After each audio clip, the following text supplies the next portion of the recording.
Hello everyone, আজকে আমি বানাচ্ছি Sunday special chicken curry. Chicken curry বানানোর জন্য আমি প্রথমে চিকেনটা নিয়ে ম্যারিনেট করে নেব। ম্যারিনেট করার জন্য আমি এখানে দিচ্ছি টক দই, টমেটো বাটা, আদা রসুন পেস্ট, নুন, হলুদ, জিরে ধনে গুঁড়ো আর কাশ্মীরি লঙ্কা গুঁড়ো নিয়ে ভালো করে মাখিয়ে সর্ষের তেল দিয়ে রেখে দেবো।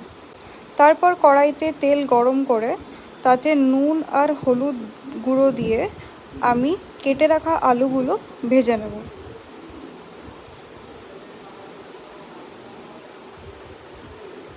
আলুগুলো লাল লাল ভাজা হয়ে গেলে এক এক করে তুলে নেব।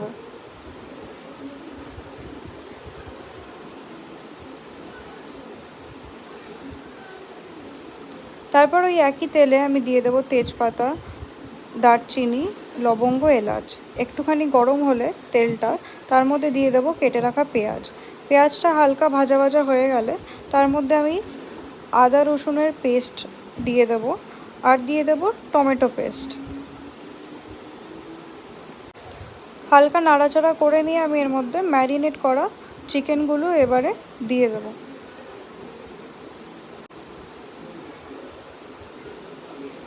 চিকেনটা একটু কষিয়ে নেব। কষানো হয়ে গেলে এর মধ্যে দিয়ে দেব ভেজে রাখা আলু। ভেজে রাখা আলুগুলো দিয়ে আরেকবার ভালো করে কষিয়ে নেব।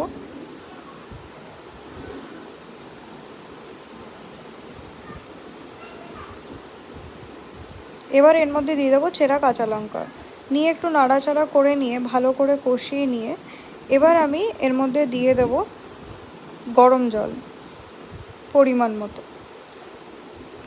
গরম মশলা আর ধনেপাতা দিয়ে চিকেনটাকে ভালো করে ফুটিয়ে সার্ভ করে নেব।